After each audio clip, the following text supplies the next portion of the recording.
I'd like you to look at this board. What do you see? No, I'm not asking you to figure out a puzzle. I just want you to notice that this is a whiteboard with a lot of blotches on it. This is an analogy that I'm using as we look into our lives and the lives of a lot of people. We see people as both black and white. But more often than not, what do we focus on? Do we focus on their white or do we focus on their black?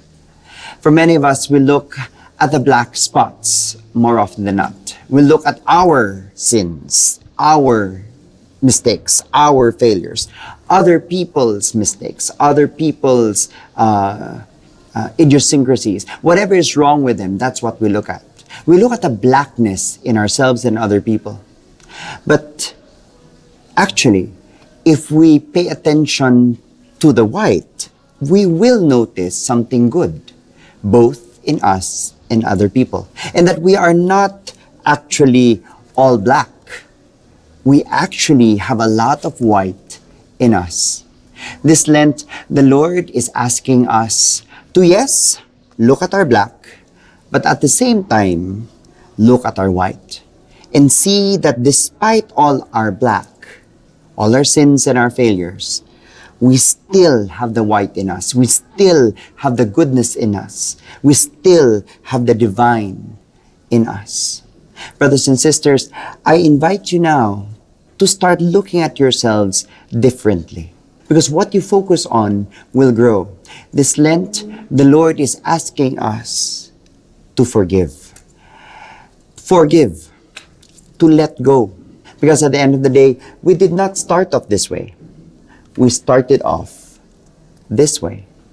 So at this point, I'd like us to just think of three persons. The first two persons are people in your life that you may have looked at this way, full of blotches. They may have hurt you, they may have had very bad characteristics. Your experience with them is quite black. But in the spirit of Lent, in the spirit of the Lord, I'd like you to start looking at them differently. Choose to see the white in them and choose to see them in the eyes of God. Look at whatever good they have. Look at whatever good they have done to you, whatever good experiences you had of them. And by God's grace, be able to forgive them of their blotches and start looking at them in a positive light. Now you might be saying, who's the third person? That would be you. Maybe you've been seeing yourself with all your blotches, even looking at yourself with all the blackness in your life. But hey, it's Lent. See yourself through the eyes of God. Allow yourself now to see your goodness and allow yourself to see yourself in the eyes of God. What are the things you can celebrate in your life? What are the good things that you've done in your life? Decide to forgive yourself and see yourself in the eyes of God.